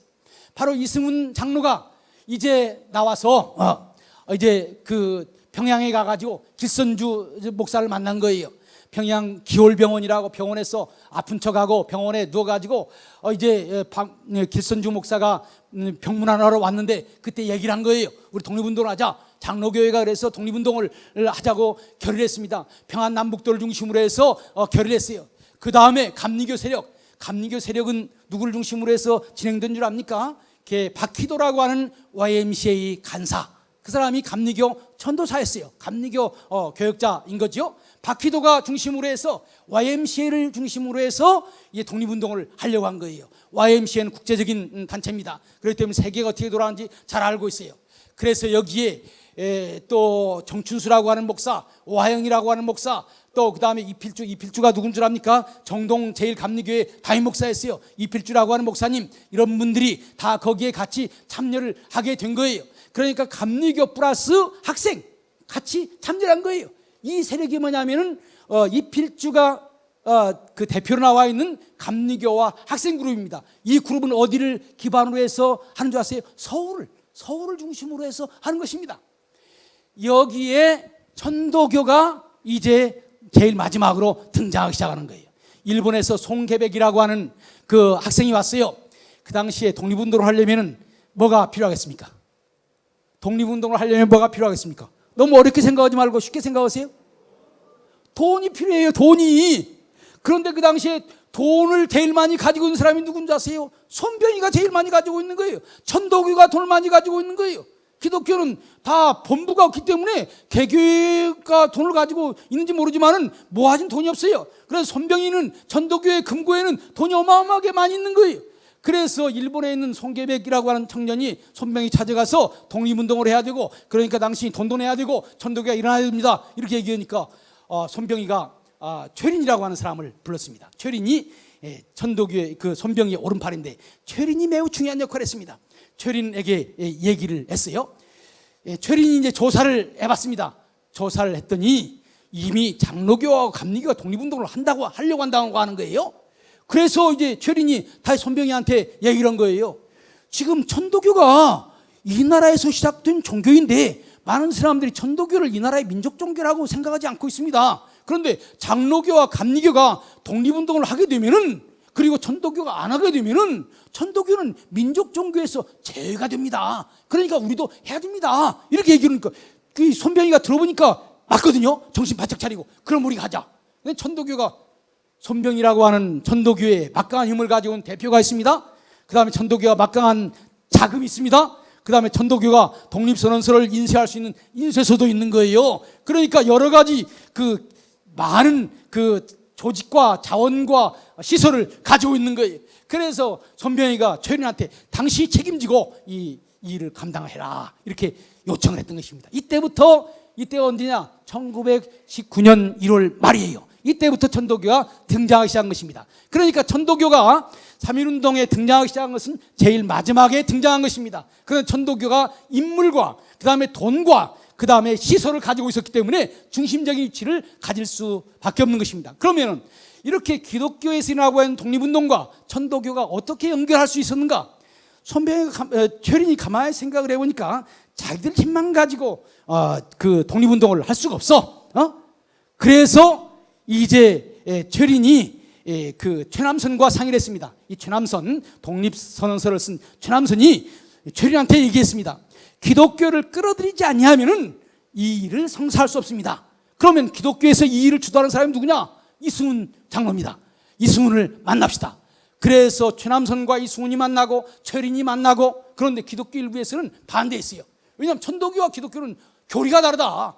천도교는 옛날에 동학혁명을 일으킨, 폭동을 일으킨 그러한 무장투쟁을 한 사람들이다. 그 사람들이라고 하면은 잘못하면 큰 문제가 생긴다. 또 그 다음에 진짜로 독립운동을 할 마음이 있는지 없는지 어떻게 아냐? 믿을 수 없다. 이렇게 얘기했어요. 그런데 이승훈 장로가 생각할 때 3.1운동은 민족을 위해서 하는 것이지 특정한 교파를 위해서 하는 것이 아니기 때문에 우리가 좀 양보해서 천도교와 같이 하자. 이렇게 얘기했던 거예요. 그리고 그렇게 하는데 중요한 이유는 인쇄소들을, 그 독립선언서를 찍어야 되는데 인쇄소도 마땅치 않지요. 그 다음에 그것을 찍으려면 돈이 들어가야 되는데 돈도 없지요. 이때 이제 천도교가 우리 기독교에게 자기들이 5,000원, 그 당시 5,000원은 그렇게 큰 돈 아닌데 이 5,000원이 없어가지고 천도교에서 5,000원을 구워온 거예요. 구워가지고 그러면은 우리가 대승적인 차원에서 천도교와 같이 하자 이렇게 한 거예요. 저는 이 부분으로 넘어갈 때 너무 마음이 아픈 거예요. 사실 그 당시에 우리 기독교에 손병이 많은 인물이 없었느냐? 그게 아닙니다. 있었어요. 누가 그 대표적인 인물이냐? 여러분들 윤치호가 대표적인 인물입니다. 근데 윤치호는 너무 똑똑해. 현실적으로 너무 세상이 돌아가는 걸 잘 알아. 이 독립운동 가능성이 없어. 우리나라가 일본에서 해방되려면 일본이 망해야 일본에서 해방되는 거예요. 일본이 망하지 않고서는 우리나라를 절대로 독립시켜주지 않습니다. 일본이 망하려면 우리가 싸워서 일본 이길 수 있습니까? 일본 이길 수 없는 거예요. 누가 일본을 이길 수 있는 나라가 어떤 나라입니까? 미국밖에 없는 거예요. 그런데 윤치호가 그랬습니다. 너 정신 차려라. 미국이 우리나라 독립시켜주기 위해서 일본과 전쟁하겠느냐? 그런 꿈 깨라. 거부했습니다. 사실 여러 차례 윤치호한테 민족 대표가 되어달라고 요청했지만 윤치호가 거절했어요. 윤치호가요 그때 현실 바라보지 않냐고, 아까 얘기한 것처럼 믿음 가지고 그저 믿음으로 나갔더라면은 윤치호가 우리나라의 대표자가 될 수 있었다고요. 그런데 기독교 지도자들 가운데 너무 현실에 눈이 멀어가지고 먼 미래를 바라보지 못하고 주저앉아 버렸기 때문에 손병희가 대표자가 된 것입니다. 그 다음에 두 번째, 돈. 왜 기독교에 돈이 없었겠습니까? 여러분들, 저는요 우리 한국 기독교가 돈 많습니다. 그런데 돈을 제대로 쓸 줄을 몰라. 쓸데없는 데는 아니지만 덜 중요한 데는 돈을 마구 쓰면서 정말로 중요한 데는 돈을 쓰지 않는 거예요. 대한민국이 어떻게 만들어졌고 하나님께서 이 대한민국을 만드는데 어떻게 기여했고 이런 것을 연구하고 밝히는 이 얼마나 중요합니까? 이런 데는요 단돈 1,000만 원 내는 것도 어려워. 그런데 그냥 총회장 나가고 뭐 하는 데는 뭐 수억씩 돈 쓴다고요? 돈을 제대로 쓰지는 못하는 거야. 그 다음에 시설이 없었던 것이 아니에요. 기독교도 인쇄소 많이 썼습니다. 그런데 그것을 제대로 활용할 수 있는 힘이 없었습니다. 그래서 천도교가 주도를 하게 된 것입니다. 그래서 이 부분 3.1운동이 일어나기 직전에는 천도교가 주도한 건 맞아요. 그런데 아까 얘기했지 않았습니까? 국외에서 해외에서 준비하는 것 누가 다 주도했습니까? 우리 기독교인이 했죠.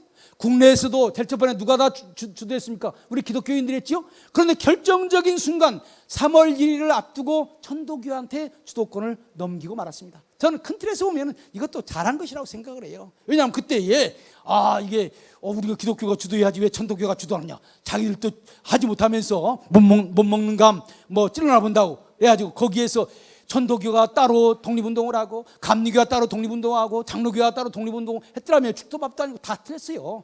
그런데 거기에서 우리 기독교가 양보해서 이때 중요한 역할을 하는 사람이 이승훈 장로입니다. 나라를 위해서 하나가 되어야 되는 것이지 우리 기독교가 주도권을 잡는 거 이게 중요한 것이 아니다. 나라 독립이 중요하다. 이런 기독교의 이런 양보적인 정신이 있었기 때문에 말하자면은 여러 종교가 뭉쳐가지고 하나인 3.1 독립운동을 얘기할 수 있다고 생각합니다. 지금도 저는 이렇게 생각을 합니다. 다른 종교가 때때로 주도를 한다고 할지라도 그것이 옳은 일이면은 우리 기독교가 거기에 참여해야 된다. 그런데 이왕이면 기독교가 더 주도할 수 있으면 좋겠지요. 주도를 하려면 희생하고 헌신할 수 있는 그런 마음이 있어야 되는 거예요. 한국 기독교 어마어마한 힘을 가지고 있습니다. 그런데 다 개교회주의예요. 다 자기 교회만을 위해서 돈 쓰고 자기 교회만을 위해서 한다고요. 나라를 위해서 하지 않는다고요. 그 1919년 3월 1일에 우리나라에 30만 내지 50만이라고 하는 기독교인이 있었습니다. 그 전국에 수백 개의 수천 개의 교회가 있었습니다. 돈 5천 원이 없어가지고 천도교든 꾸어다가 독립운동을 했다고요. 이런 일이 안 되는 거예요. 지금 이것은 오늘날 우리에게도 똑같은 그런 내용이라고 생각을 해요. 그 다음에 이 3.1운동이 여러분들 준비하는 과정만 있는 것이 아닙니다. 그 다음에 이 3.1운동이 왜 중요합니까? 서울에서 33이 독립만세를 불었다고 그것만 중요한 게 아니에요. 이 3.1운동이 전국 방방곡곡에 다 퍼져나갔습니다. 그래서 3천만이 그냥 2천만이라고 그럽니다. 2천만이 다 독립만세를 불렀다고. 서울에서 33만 독립만세를 불렀다면요, 이것이 민족사적인 운동이 아닌 거예요. 3천만 함경북도 제1 꼭대기에 있는 도시에서부터 그 다음에 저기 끝에 있는 제주도까지, 그 다음에 남자에게서부터 여자까지, 부자에게서부터 가난한 사람까지, 귀한 사람에게서부터 천한 사람까지 전체가 다 하나가 되어가지고 독립만세를 불렀다고요. 그러면 어떻게 서울에서 일어난 이 3.1운동이 전국적으로 퍼져나갔는가? 이게 중요하지 않습니까? 거기 가장 중요한 일을 한 것이 독립선언서예요. 여러분들 그 3.1운동이 어떻게 일어난 줄 압니까? 독립선언서 낭독하는 것부터 시작하는 거예요. 독립선언서를 가지고 낭독하고 독립만세하고 그리고 이제 연설이 있고 그리고 하는 거예요. 그러니까 1차적으로 독립선언서 그 당시에 수만 장을 찍었는데 이것을 전국으로 나눠주는 일을 해야 되는 거예요. 누가 나눠주는 일을 했겠을까요? 학생들이 했습니다. 학생들이. 서울에는 수많은 학생들이 있었습니다. 미션스쿨 다니는 학생들이 중요한 일을 많이 했어요. 기독교인들이 깨어서 신식교육을 많이 했던 거예요. 이 사람들이 이제 3월 1일 날 독립만세 부르고 이 독립선언서 몇 장, 여러분들이 가지고 있는 독립선언서 몇 장 가지고 자기 고향으로 가는 것입니다. 고향에 가서 기독교 학생들이 주이겠죠? 그 사람들이 고향으로 와서 누구를 만나겠습니까? 자기 교회 목사님 만나는 거예요. 그 목사님이 그걸 보니까 피가 끓어오르는 거예요. 서울에서 지금 독립만세가 외쳐지고 있다. 그러니까 애국가가 외쳐지고 있다. 우리 동포들이 피를 흘리고 있다. 그러니까 가슴이 뛰는 거예요. 이 사람들이 우리도 똑같은 독립운동을 해야 되겠다. 이렇게 생각을 한 거예요. 그래서 그 사람들이 어떻게 했느냐 하면은 그 사람들이 이제 그 지도자들이 주변에 유지들을 모읍니다. 독립운동을 할 수 있는, 독립만세를 부를 수 있는 유지들을 부르는 거예요. 그 다음 날짜를 정하는 거예요. 날짜는 사람들이 많이 모여야 되겠죠? 언제가 사람들이 많이 모이는 날입니까? 장날이 많이 모이는 거예요. 장날을 택해가지고 그 다음 독립운동을 하는 거예요. 그래서 1919년 3월 1일부터 1919년 4월 말까지 약 2달여에 거쳐가지고 전국적으로 이런 운동이 계속 퍼진 거예요. 그런데 바로 이렇게 전국적으로 퍼지는 과정에서 기독교가 중요한 역할을 한 것입니다. 여러분들 이건 전혀 많은 사람들에게 알려지지 않은 일인데 3.1운동이 일어나기 바로 그 전날 손병희가 천도교의 실무 책임자를 불러가지고 내가 지금 내일 독립선언서를 낭독하지만은 우리 천도교의 입장을 대변하는 것이 아니고 나 개인적인 입장으로 하는 것이다. 천도교는 여기에 대해서, 교회는 공식적으로 여기에 대해서 가담하지 말라, 이렇게 얘기를 했습니다. 그렇기 때문에 천도교가 물론 가담하는 거 아니에요. 가담하긴 했지만은 그렇게 적극적으로 하지 않았다고요. 그런데 우리 기독교는 그렇지 않았습니다. 기독교는 열심을 다해서 전국의 조직망을 통해서 이 서울에서 일어나고 있는 일을 알린 거예요.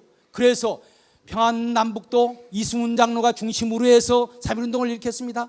함경남북도 누가 중심이었냐면은 그 정춘수 목사가, 감리교 목사가 중심으로 돼서 했습니다. 전라남북도 김필수라고 하는 목사님이 중심이 돼서 했습니다. 그 다음에 경상남북도 이갑성이라고 하는 교회 기독교 평신도가 중심이 돼서 했습니다.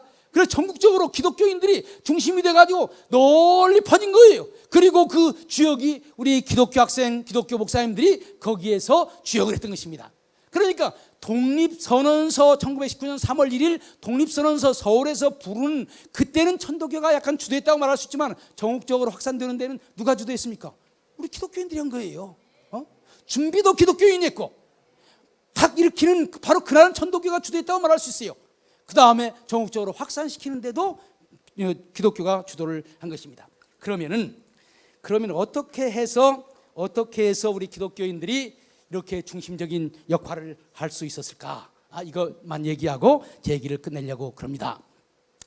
첫 번째, 사실 한편으로는 일본이 나라를 지배하고 있었지만 우리 기독교 내부에 힘을 축적하고 있었다고 하는 것입니다.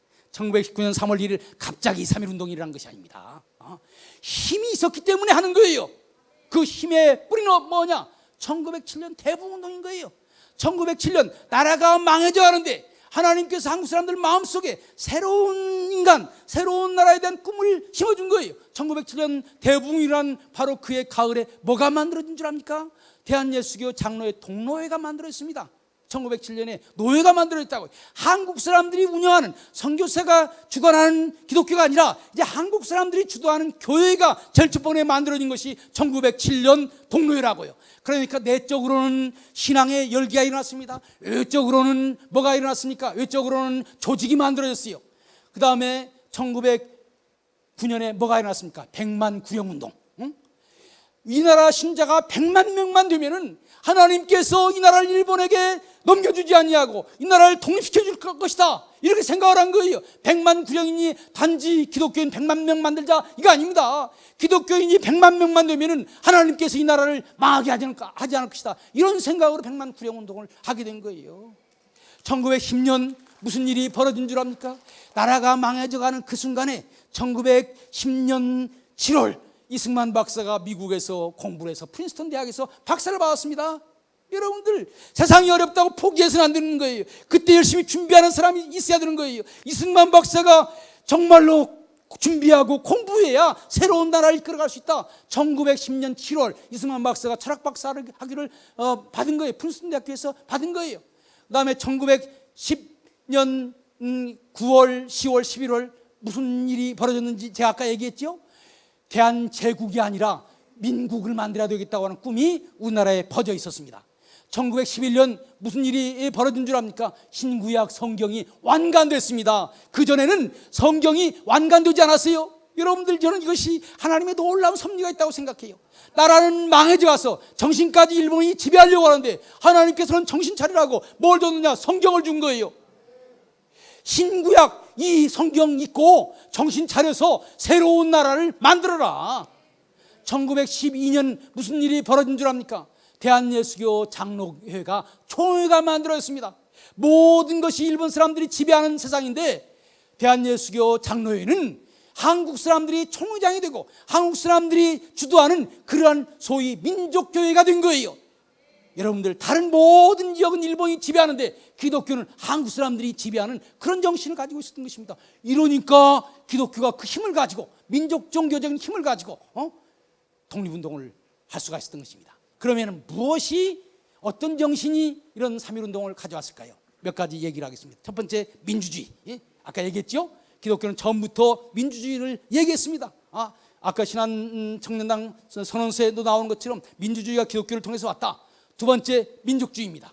선교사들은 이 땅에 와가지고 미국 교회를 만들려고 하지 않았어요. 한국 교회를 만들려고 했습니다. 목사님들이 잘 알 거예요. 네비우스 선교 전략이라는 게 뭡니까? 자립교회, 자치교회. 네비우스 성경책이라고 하는 것은요, 기독교 복음이 중국 가면 중국 교회 만들고 한국 가면 한국 교회 만들자라고 하는 거예요. 선교사들은요, 한국 기독교가 민족교회가 되기를 원했습니다. 그래서 민족주의, 한국 사람들이 주체적으로 나라를 이끌어가야 된다. 세 번째가 뭔 줄 압니까? 국제관계. 세계가 어떻게 돌아가는지를 알아야 되는 거예요. 기독교는요, 그 당시에 일제가 모든 통로를 막았습니다. 그런데 기독교를 통해서 세계가 어떻게 흘러가는지 소식을 들은 거예요. 그러니까 일제 그 암흑한 시대에 세계와 한국을 연결하는 젖줄이 뭡니까? 바로 우리 기독교인 거예요. 교회를 통해서 세계적인 정신이 우리 한국으로 들어온 거예요. 그 젖먹고 3.1운동이 일어난 것입니다. 네 번째가 뭔 줄 압니까? 개인의 권리. 예? 개인의 권리가. 한 사람 한 사람 개인의 권리가 중요하다. 여러분들 천주교가요, 최근 보면 매우 재밌는 그 기사가 났어요. 한국 천주교의 그 주교들이 우리가 3.1운동에 참여하지 못한 것을 회개한다라고 하는 회개 선언을 만들었습니다. 왜 그런지 압니까? 여러분들 기독교 있어요, 그 다음에 천도교 있어요, 불교도 작은 숫자지만 2명밖에 안 되지만 불교도 있어요. 그런데 천도교, 천주교 없어요. 유교 나중에 조금 참여했습니다. 왜 기독교가 참여할 수 있게 되는 줄 압니까? 여러분들 많은 분들이 선교사들이 정치에 참여하지 말아라, 그래서 정교분리다, 그러니까 우리 기독교가 그 독립운동에 무관심했다, 이렇게 생각하는 사람들이 많아요. 이거 100% 잘못 생각하고 있는 것입니다. 선교사들이 주장하는 것은 교회가 공식적인 이름으로 정치에 대해서 이렇게 저렇게 말하지 말아라. 그러나 신자가 개개인이 어떤 얘기를 하는가 하는 것은 그 개인의 자유다. 그래서 선교사들이 개인이 어떤 신앙의 표현을 하는지, 정치적인 견해를 갖는지 거기에 대해 전혀 노타치했습니다. 그리고 은근히 뭐라고 얘기했느냐 하면은 세계는 민주주의로 나가고 있고 민주주의 하는 나라가 잘 된다. 그러니까 그 다음 너희들이 알아서 판단해라. 그건 뭘 의미하는 것입니까? 민주주의적인 나라를 하라고 하는 거예요. 여러분들 천주교는 그렇지 않았어요? 천주교는 모든 신부 한 사람 한 사람, 신자 한 사람 한 사람 모든 것을 천주교 교단본부에서 다 통제를 했습니다. 그랬더니 독립운동 못하게 한 거예요. 그런데 기독교는 그렇게 한 것이 아니라 정치와 종교 분리고 개인의 권리는 개인에게 속한 것이기 때문에 국가가 마음대로 할 수 없다, 교회가 마음대로 할 수 없다, 이렇게 자유를 준 것입니다. 그래서 위대한 지도자, 평신도 지도자, 목사님뿐만이 아니에요. 이승만, 안창호, 그 다음에 조만식, 김구, 이 위대한 평신도들이 자유롭게 활동할 수 있었던 것입니다. 개인주의, 개인의 권리를 인정해 주는 것입니다. 마지막으로 뭡니까? 시민 계급의 인정. 기독교인들은 새로운 계층이었습니다. 새로운 계층. 옛날에 봉건주의에 물든 양반 계급도 아닙니다. 그 다음에 앞으로 등장할 프롤레타리아 계급, 노동자와 농민, 그래서 세상을 뒤엎자 하는 그런 계급이 아니에요. 기독교인들은 자기들이 열심히 노력해서 선생님도 하고 장사도 하고 그 다음에 회사도 만들고 하는 신흥 계층이었다고 하는 거예요. 이 신흥 계층은 누구와 더불어서 만들어졌느냐? 기독교와 더불어서 만들어진 거예요. 학교 선생 옛날에 없던 직업입니다. 의사 조선시대에 없던 직업입니다. 새로운 장사, 국제적인 무역을 하는 것 옛날에 없었던 직업이에요. 우리 기독교인들은 바로 이런 새로운 직업에 종사했던 거예요. 이 신흥 시민계급, 이것이 새로운 나라를 만든 것입니다. 바로 이 사람들이 33인 독립선언서를 만든 것이고 이 사람들이 대한민국을 이끌어가는 거예요. 바로 이런 점에서 기독교가 3.1운동을 이끌어가는데 근본적인 그 일을 하게 된 것입니다. 제가 너무 짧은 시간에 너무 많은 얘기를 했습니다만은 여러분들 여기까지가 3.1운동에 대한 얘기고 이것보다 더 중요한 얘기가 오후에 임시정부에 대한 얘기를 하겠습니다. 여러분들 대한민국에서 가장 중요한 문서가 뭡니까? 헌법이죠. 임시정부 헌법이 어떻게 됐는지 제가 조목조목 설명을 하겠습니다. 여러분들 오늘날 대한민국 그냥 만들어진 것이 아닙니다. 우리 기독교가 대한민국을 만드는데 결정적인 기여를 했습니다. 기독교가 민주주의 국가를 만들려고 했습니다. 여러분들 우리 기독교는 대한민국의 건국 세력입니다. 그렇기 때문에 우리가 이 나라를 살려야 되는 것입니다. 여기까지 마치겠습니다. 우리 잠깐 기도하고 마치겠습니다. 아버지 하나님, 하나님께